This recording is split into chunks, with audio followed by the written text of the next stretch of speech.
Very clear po yan. Very clear yan. And I'm so glad for the rest of those, my colleagues that supported my objection. And therefore, realizing that this is actually an exercise in futility and a waste of the people's money, I therefore would like to walk out of this hearing right now. Yun. Wow, talagang. Para medyo The manifestation is noted. Ikaw pa lang ang nakita kong nag-walkout na pinagtawanan ng mga katabi mo. Naku, bakit nag-walkout itong si Benny Abante? Anak ng toko, masyado talagang pa-importante itong Abante na to. Porket ini-impeach itong si Marcos Jr., nag-walkout ka? Pero kay BP Sara, napaka-bibo mo. Kapal talaga ng mukha. Repent! Ito mga kababayan, kung bago lang ko sa page update, sa like at sa subscribe. Masaya na ho tayo dyan sa mga gusto sumahal sa ating community yung join button. Nandyan lang ho sa baba. Continuation ho ito ng kabalbalang ginagawa nila dyan sa House of Representative impeachment laban dito kay Marcos Jr. Nako, pinag-uusapan na ho. Ito, tuloy ho natin ang video game. Inform here. But this is a proceeding on the sufficiency in form. Yes, Madam Chair, but I did not hear any explanation of Congressman Nitay on the sufficiency in form. What I heard was the complaint on impeachment. Ang narinig ko kanina, yung mga complaint on impeachment, hindi ko narinig yung explanation niya on sufficiency in form. Nako. Hindi pa natin pinag-uusapan dito yung substance. Ang pinag-uusapan natin dito, ang sufficiency in form. Kaya nais ko munang marinig ang paliwanag ni Congressman Nitay tungkol sa sufficiency in form ng verified complaint na ito.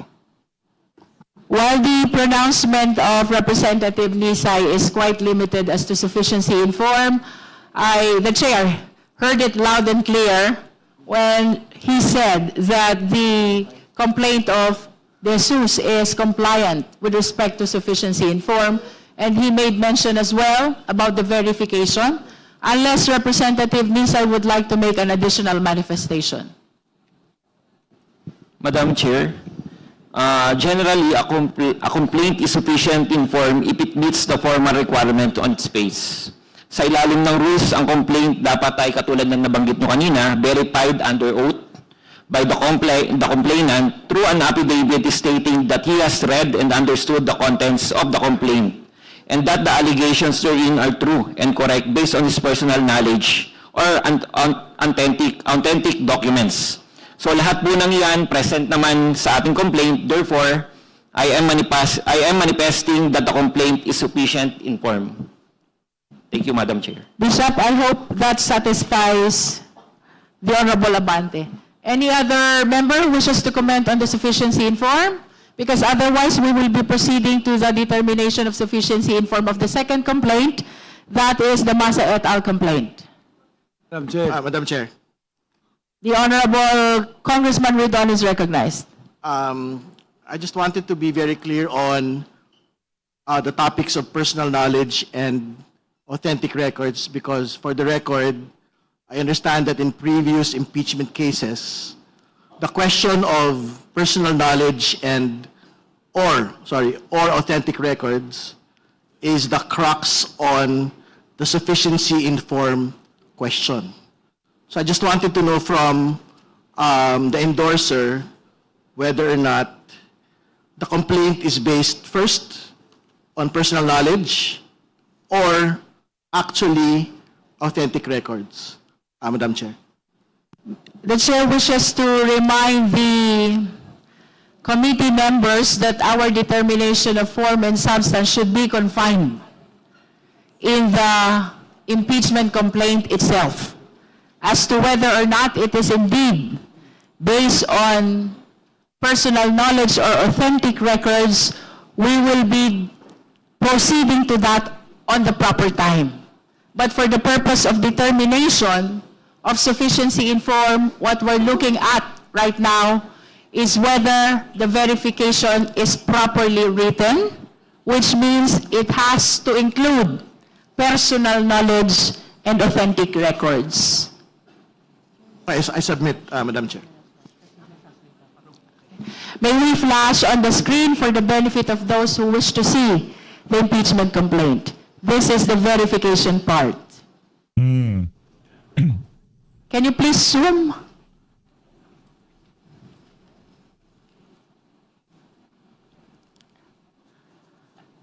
What is significant in the verification is actually paragraph 3. And paragraph 3 reads, the allegations in the verified complaint are true and correct based on my personal knowledge or based on authentic documents. That is for consideration, of course, of the committee members. Madam Chair. The Honorable Suntay is recognized. Thank you. Madam Chair, in the determination of sufficiency in form, three things are important. Verification, endorsement, proper content and structure. The complaint is duly verified. It contains a sworn affidavit of the complainant affirming that he has read the complaint and that its allegations are true to his personal knowledge. There is an endorsement coming from the Honorable Nisay, and, well, if it contains the proper structure, well, the names of the parties are there, the designation of the offense and actual omission. I believe that the complaint is sufficient in form. Thank you, Congressman. Ang dami kasing kaartihan nitong si Benny Abante. Di ba? Ano ba ang gusto mo? I-dismiss na yung impeachment nitong si Marcos Jr.? Suntay. Madam The Honorable Vice Chair Dumogan is recognized. Thank you, Madam Chair. It is clear enough. So let us vote for the issue on sufficient. We will come to that, Vice Chair. Madam Okay. Chair. I think we have exhausted already our discussions as to sufficiency in form of the De Jesus complaint. We shall now proceed to our discussion on the sufficiency in form of Massa et al. Complaint. But let us hear first the manifestation of position of our endorsers. The Honorable Representative Tino is recognized. Madam Chair, I defer to Madam Chair. Representative Ilago. Madam Chair. With the indulgence of the Honorable Tino, the Honorable Rodriguez is Let recognized. us first, it's a matter of order. We have already discussed, and there's a presentation of the congressman endorsing the complaint. There has been statements that they are informed. I think we should now vote. We should not vote on the first one before we go to the second one. Correct. Tama Yes, naman so si ano we- doon. I- Isa-isa. Ang gulo kasi nitong si sabay-sabay pagbobotohan. Ganon. Talagang For a vote, Madam Chair, for the sufficiency in form of the De Jesus complaint as Oh, endorsed yan by muna pagbotohan. Congressman Jet Nisay. So move, Madam Chair. There is a motion to vote on the sufficiency in form of the Jesus complaint. Do I hear a second? Second, Madam Chair. The same has been seconded. So the motion is granted. The chair is now ready to hear the necessary motion. Madam Chair, The Honorable Madam Chair, Amben Abante is Madam Chair, recognized. I move to declare the impeachment complaint filed by Attorney Andre R. De Jesus sufficient and informed. That's already been moved by me. It's already been moved. So let us move on the prior motion. The understanding of the vote on that. chair about the motion of the Honorable Rodriguez is a motion to vote already about the sufficiency in form of the Yes. Jesus complaint, and that is why I solicited a second, and the chair granted that motion to vote already. Now we are entertaining the motion to declare the Jesus complaint as sufficient in form as raised by the Honorable Amben Amante. Vote, Madam Chair, the motion to vote, if it is voted in favor, it is approved. It is therefore voted in form as sufficient. So there's no need for other motion to declare.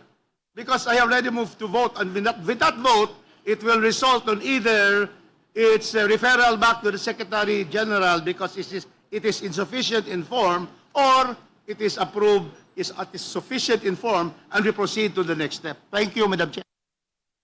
With the indulgence of the Honorable Rodriguez, the chair was listening very well when he raised the motion of voting already about the sufficiency in form of the Jesus complaint. And the intention of the chair, when she recognized Honorable Rodriguez and even solicited a second to that motion, is to resolve whether or not we will be doing the voting now or after we deliberate on the sufficiency in form of the second impeachment complaint. So, with the indulgence of the Honorable Rodriguez, I hope we can proceed. We have granted the motion to do the voting now, and now we are entertaining the motion to declare the Jesus complaint as sufficient in form. There is a motion to declare the Jesus complaint as sufficient in form as raised by the Honorable Ambenamante. The same has been seconded. Is there any objection? I object, Madam Chair. I did not properly hear the explanation on the Suot mo kasi yung hearing aid mo. Ito talagang si Benny Abante. Pinapatagal niya proseso. Di ba? Yayariin nyo rin lang naman yung impeachment na yan. Yariin nyo na ngayon. Pambihira. Suot mo yung hearing aid mo. Kakasigaw mo yan. Nabingi ka na. Huwag ka kasi sigaw na sigaw. sufficiency in form. And that is what I would like to hear. And because of this, I object. There is a motion to declare the De Jesus complaint Ba't walang boses to si Benny Abante? Nanermon ka ba kagabi, ha? Ha? Sinigaw-sigawan mo ba kongregasyon mo kahapon? Araw ng linggo? Lanya ka. as sufficient in form. The same has been objected to by the Honorable Abante, and therefore we will be dividing the House. Those who are in favor of the motion, please raise your right hand. Comsec, please count.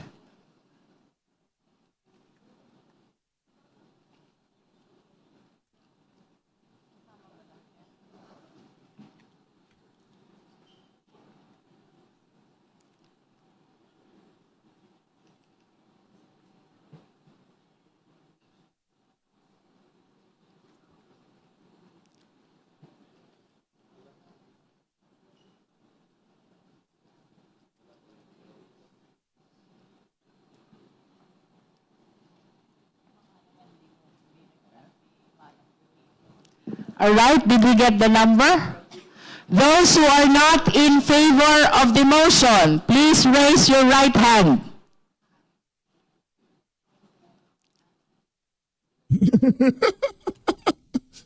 Lone Ranger si Lone Ranger si Kuma. Siya mag-isa. Si Raulo talaga to si Benny, oo. Hoy, Benny! Lanya ka, nagsusulo ka dyan. Those who abstain, please raise your right Oo hand. talaga. Okay, sorry. Solo flight. Solo flight si Benny doon, ha? Mahilig talagang gumawa ng eksena to si Benny Abante. Nakakatawa.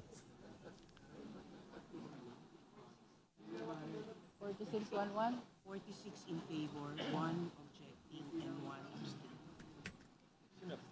With 46 votes in favor, 1 vote against, and 1 abstain, the chair declares the De Jesus complaint as sufficient in form. Now we shall proceed to our determination of sufficiency in form of the Masa et al. Complaint. May we request the endorser to manifest their respective positions. The Honorable Elago. Yes, Madam Chair. With regard to the determination of sufficiency in form of the Marcos impeachment complaint filed by Masa et al., based on our rules of procedure in impeachment proceedings, there are 2 important questions to be asked.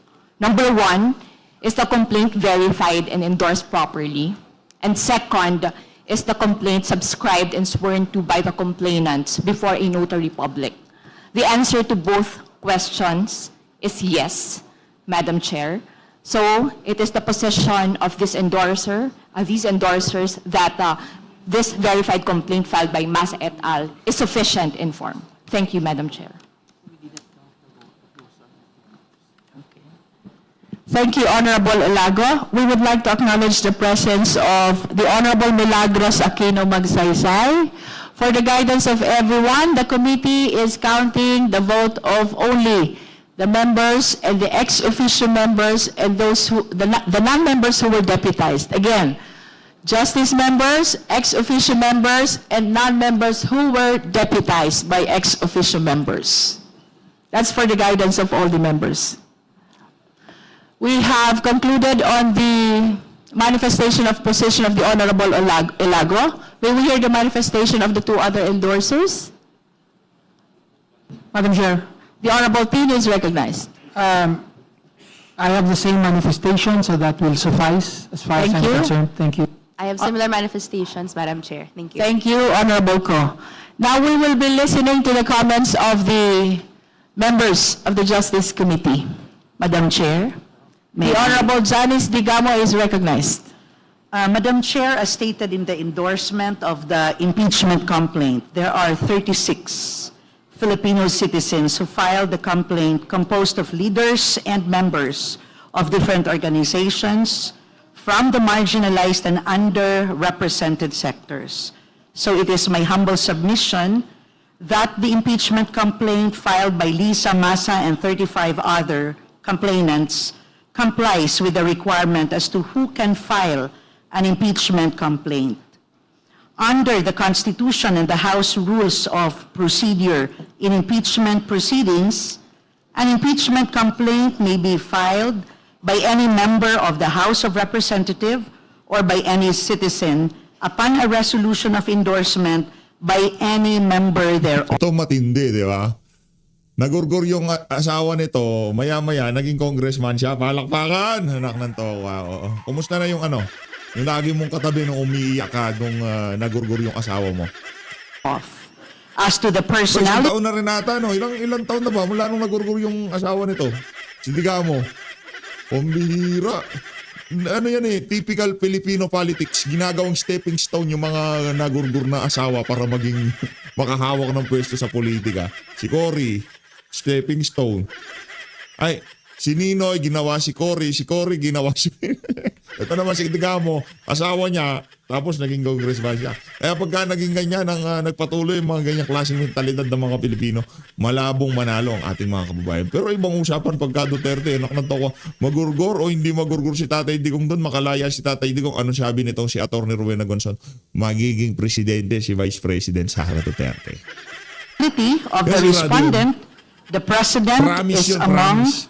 those listed as impeachable officers under Section 2, Rule 11 of the 1987 Constitution.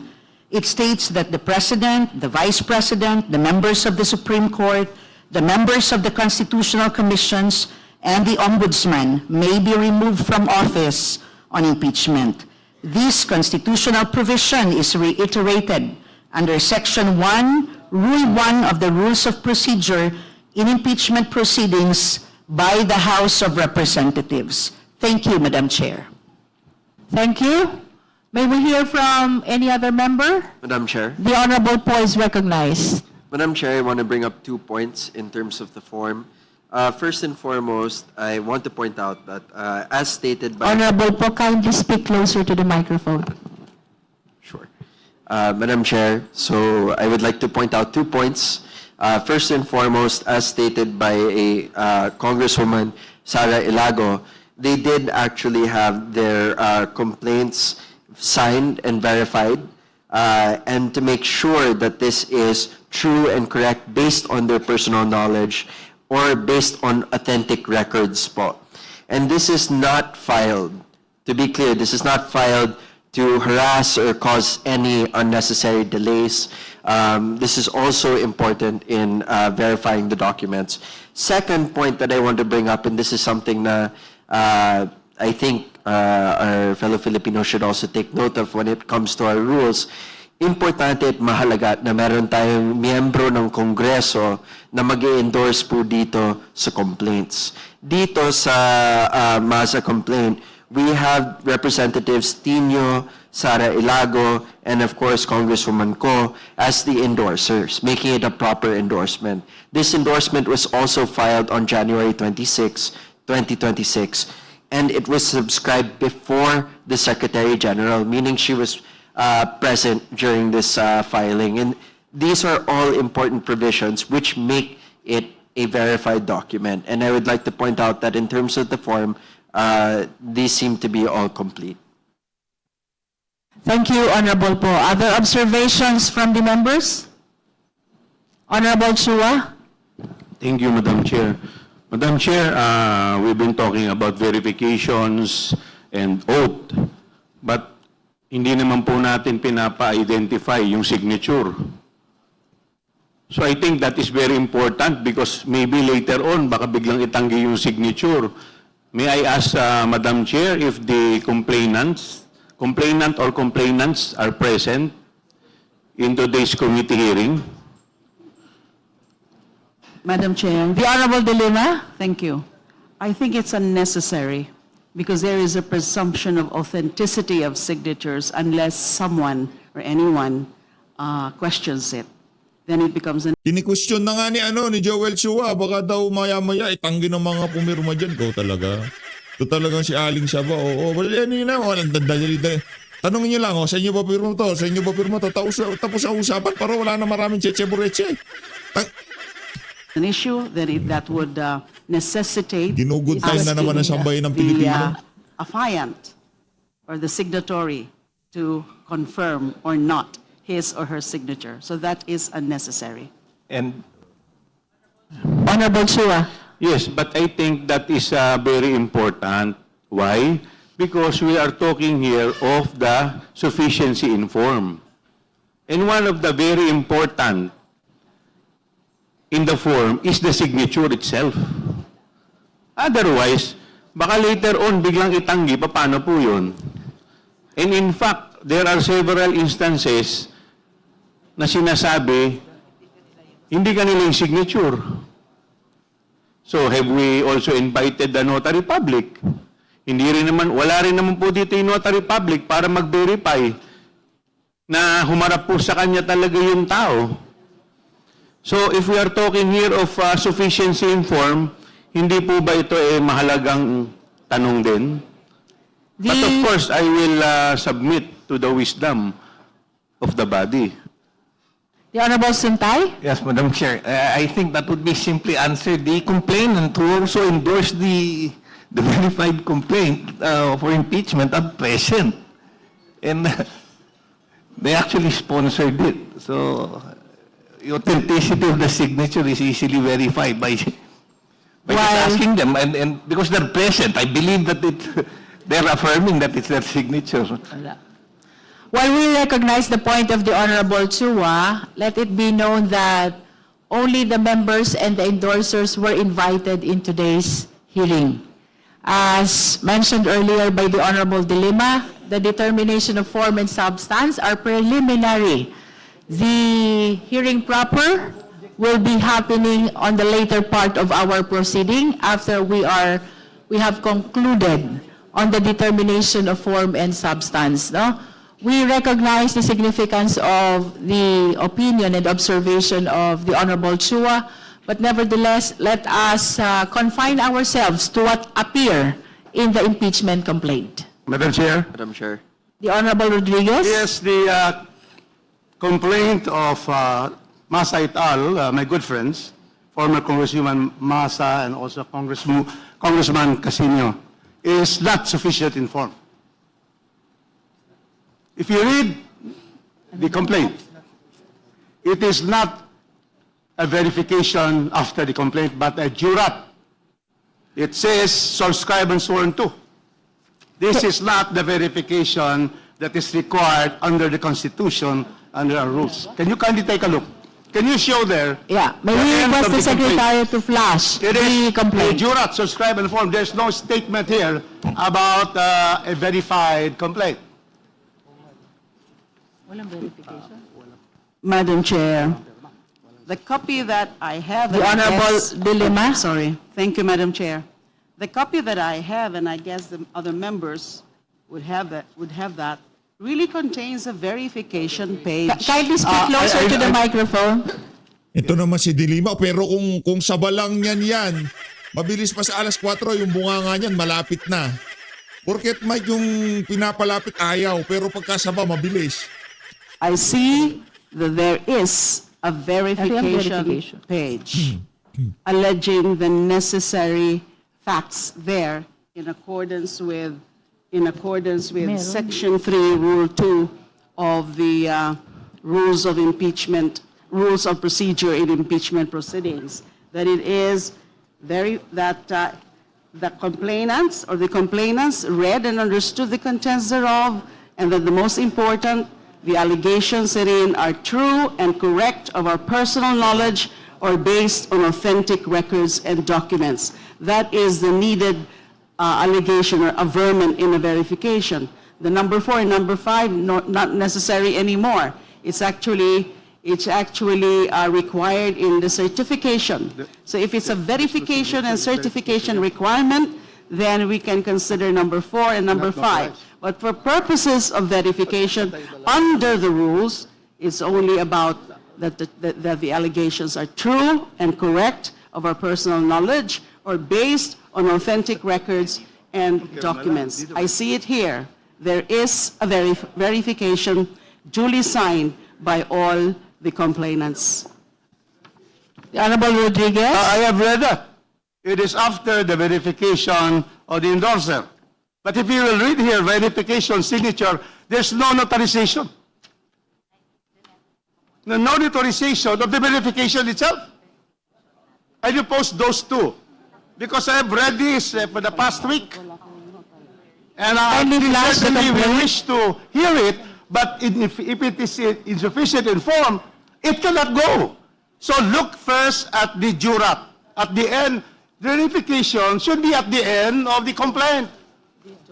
Where it will say that it is of the personal knowledge or it's sufficient. If you say personal knowledge or authentic records, that's fine. That is in our civil procedure and our criminal procedure.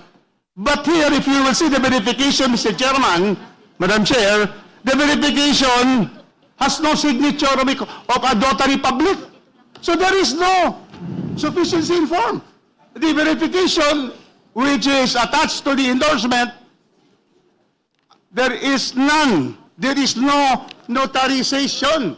Madam Chair. Madam Chair. Madam Chair. Madam Chair. Honorable Vice Chair Keith Flores. Is the copy of the Honorable Rufus Rodriguez, does it contain the last page, sir, where there is that page is attached? Secretary, kindly double check the copy. They failed to No, attach. the notarization is on the jurat, on the last page. It's on the jurat, and the jurat is not a verification. Not on the actual verification itself. Madam Chair. Sir, it's not verification. If you look at the verification itself, which they attach after the verification of the 3, there is no notarization. After Kathleen Gaya de Guzman, no notarization. So how can there be a valid verification? Madam Chair. The page before that, Congressman Rufus Rodriguez, also includes, can we flash the page before that, please? Madam Chair, Comsec. point of clarification before we can answer that one. Let us wait until the speaker finishes first before we call the rest. Comsec, can we flash the page before that? Vice Chair Tumogan, we will call you after we have flashed that page containing the jurat. May I know if we have the same copies?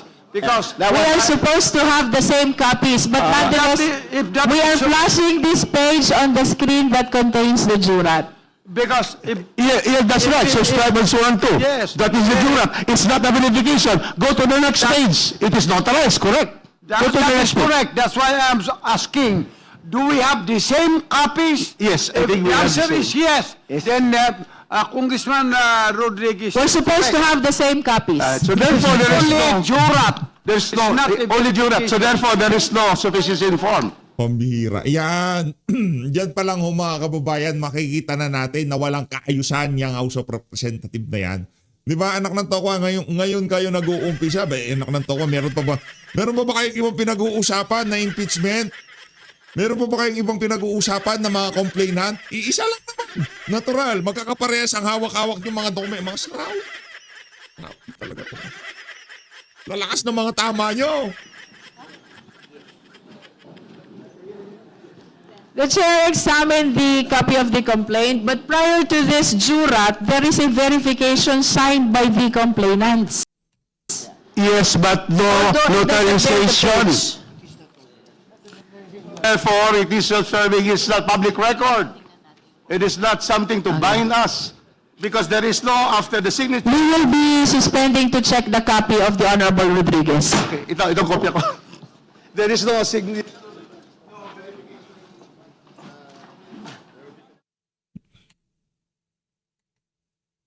Tuloy natin. We take note of the observation of the Honorable Rodriguez. Nonetheless, we have checked this copy. I believe this one is complete, no?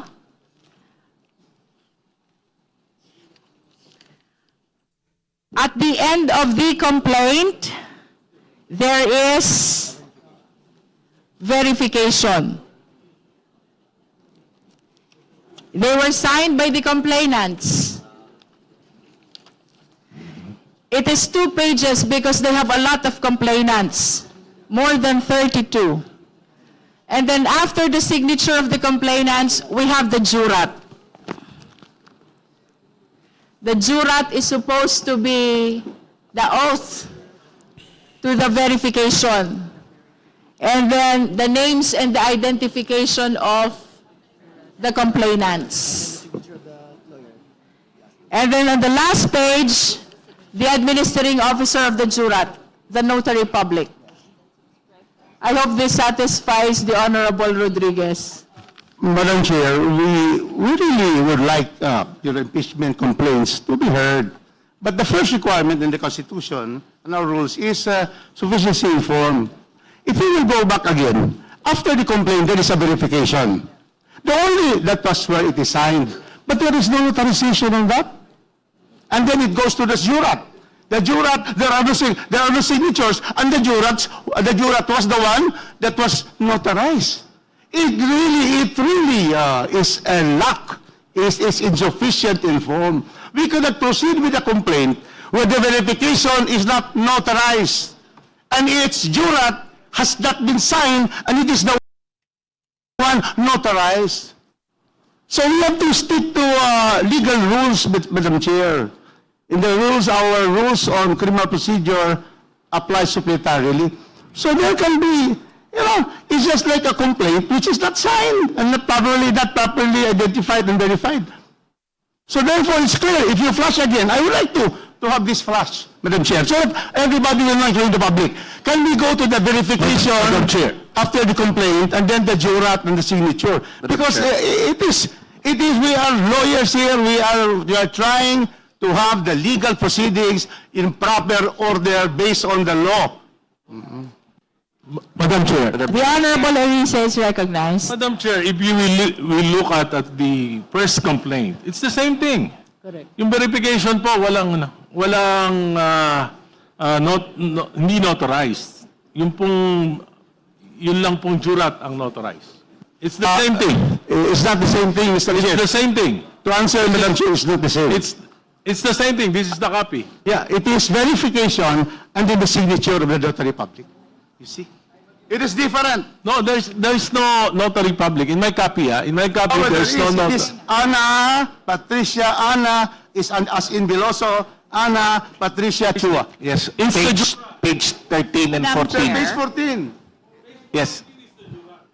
Okay, can we check the, Point of order, Madam Chair, point of order. to satisfy the needed comparison between the first and the second ito na, impeachment mag-aaway-aaway complaint? na sila. Can we flash again the verification Chair. of the Jesus complaint? Madam Chair, Please point wait of for your order. turn as we call one after the other, all the members of the House who wishes to make Yun. their manifestation. Madam Chair, point of order. Point of order muna ako. The Honorable Abante is recognized. These people are arguing without even addressing the chairman. My goodness, pare-pareho naman tayo legislator dito. Alam na natin ang utos dito eh. Address the chairman first before you ever argue with one another. Madam Chair, this representation apologizes. Boy, sabay tingin sa kaliwa. Kala mo talaga may bitaw. Oh, hindi ka naman nanalo. Anak ng toko, hindi ka naman nga dapat kasama dyan eh. Nakuha lang sa technical. Kung pagbabasihan yung mga constituent mo, ayaw ka nila congressman, pinagpilitan mo lang sarili mo dyan. Honorable Chair, because sometimes we cut in because in answer, but you are, Chairman Abante is right, and we should always address before addressing the committee, the permission of the Chair. Thank you very much, Madam Chair. Thank you. The chair is in possession of the complaint of De Jesus. And my observation is, it is the same as the complaint of Masa et al. There is verification signed by the complainant. It is followed by the jurat, subscribed and sworn to, and then signed by the notary public. Then let me go back to Masa et al. There is a verification signed by the so many complainants.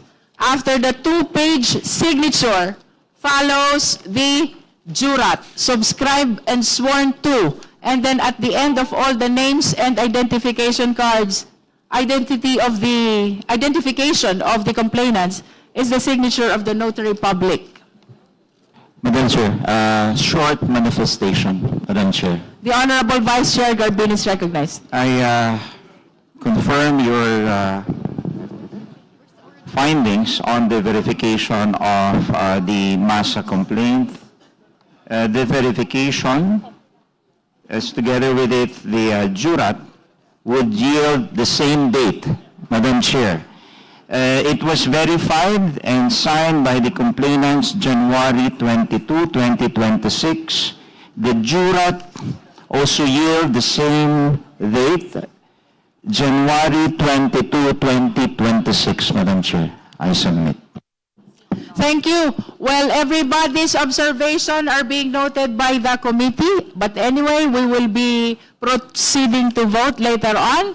And just to conclude, the position of the endorsers as to the sufficiency in form, may we hear from the endorsers with regards to the comment of the Honorable Rufus Rodriguez? Madam Chair, we respectfully reiterate our manifestation earlier that our this verified complaint, which we have endorsed, complies in sufficiency in form. The matter of fact of the notarial seal being on a separate page is due to the volume of signatures of the complainants. There are 36, and they cannot fit in just one page. And nonetheless, it could be a matter of one could argue notice can be taken of the fact of complainants swearing to the notary of the items in the verification that was heavily covered by the media on that day, and it could also witness the notary also providing his notarial seal and his signature on all the documents provided. And with that, Madam Chair, we once again respectfully submit that this complaint is sufficient in form. Thank you. Madam Chair. Madam Chair. The Honorable Sintay. Madam Chair, I think the best evidence to show if it is sufficient in form or if the document is notarized is the document itself. Let us, maybe what should be presented is not the statement, but the document so that we could see. So we have flashed the actual complaint in the screen, and I believe that most of the members are equipped with copy of the same already. And we've made our comparison also between the De Jesus and the Masa et al. Complaint? It is observed that they are one and the same in as far as verification and jurat are concerned, no? So if there are no other comments or manifestations on sufficiency in form of Masa et al. Complaint, then the chair is ready to hear the necessary motion. Madam Chair, The Honorable Elise is I recognized. move that we declare the Masa complaint as sufficient in form. So move. Do I hear a second? I'd like to object again, Madam Chair. Okay. There is a motion. Nako. Nako. Nako, yan I na. think, Madam Chair, Honorable Abante? I think I have definite reasons why I am objecting. Yes, please state your Number reason one, why you're number one. objecting. What Congressman Chua has raised a moment ago is important. Now, we are not talking about any fast rules here. Every member of this House has the right to question, whatever the question might be, Madam Chair. Therefore, the question of Congressman Chua should be tackled. Number two, I also object on the argument raised by Congressman Rodriguez. And number three, Madam Chair, nakita ko po dito, in-exhibit nila yung competent evidence of identity. Pero wala po dito yung documents if they are indeed taxpayers, Madam Chair. Sapagkat nakalagay sa endorsement, they should be taxpayers. Therefore, I question if all of these 36 complainants are actually taxpayers. Oo. Kung Ano, titingnan pa natin yung mga BIR ng mga yan. Di ba? Titingnan pa natin yung kanilang mga income tax return, ganon.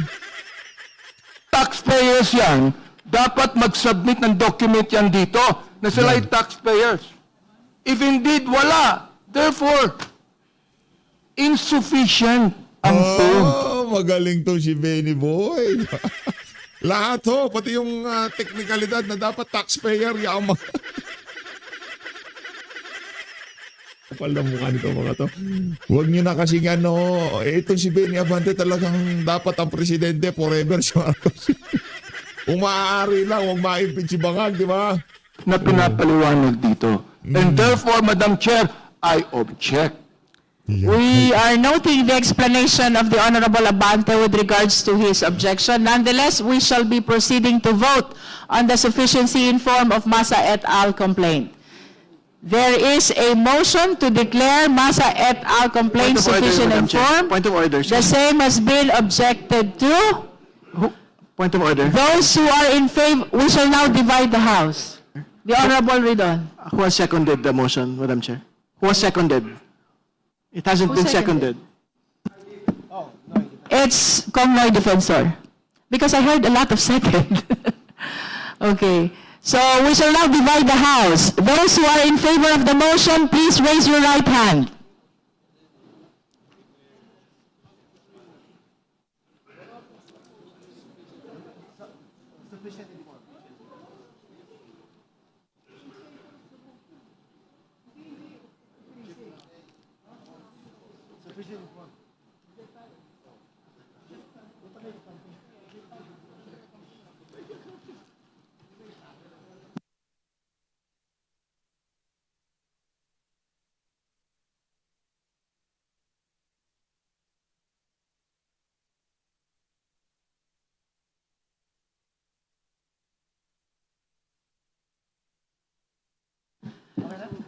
Those who are not in favor of the motion, please raise your right hand.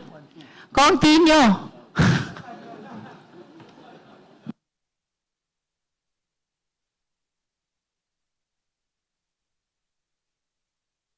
Ayun yung mga hindi in favor. Yan, itong mga na to, congressman na to, gusto nila magurgur na ang impeachment ni Marcos Jr. Diyan pa lang. Lang yan to. Doon sa substance na, masyado naman kayong apurado sa substance na natin tirahin. Di ba? Sa substance na, ano yan? Ito yung mga tirador ni Marcos Jr. dyan sa House of Representatives. Those who abstain, please raise your right hand.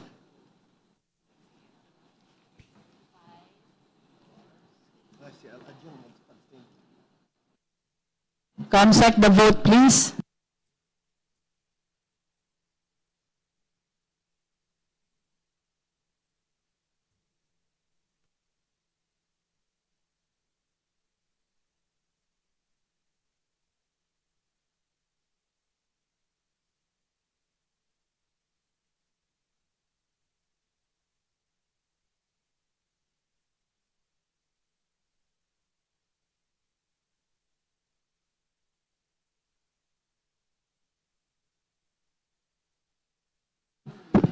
With 35 in favor, 9 against, and 1 abstain, the chair declares the Massa et al. Complaint sufficient in form. Madam Chair, Nako yan. The Honorable Abante. it is very clear that Bago ng mga upuan nito mga tolongges na to ah. Pambihira talaga tong mga to. Ibang klase oh. Lahat puro bago. Lahat magaganda gamit, magaganda damit. Pero yung serbisyo sa tao, ba't laging palsipikado? there is insufficiency in form. Yan. Very clear po yan. Very clear yan. And I'm so glad for the rest of those my colleagues that supported my objection. And therefore, realizing that this is actually an exercise in futility and a waste of the people's money, I therefore would like to walk out of this hearing right now. Yun. Wow, talagang. Para medyo The dramatic. manifestation is Anak ng tawa. noted. Ikaw pa lang ang nakita kong nag-walkout na pinagtawanan ng mga katabi mo. Sabi siguro, ano naman mga banan ito si Raulo na to? We have concluded Nag-walk the out, determination in form of both. Ayun na nga mga kababayan, dito na unang tatapusin ang ating reaction video. Gumawa pa ng eksena itong di naman nanalo. May nalalaman pong pa-walkout. Di ka naman nanalo.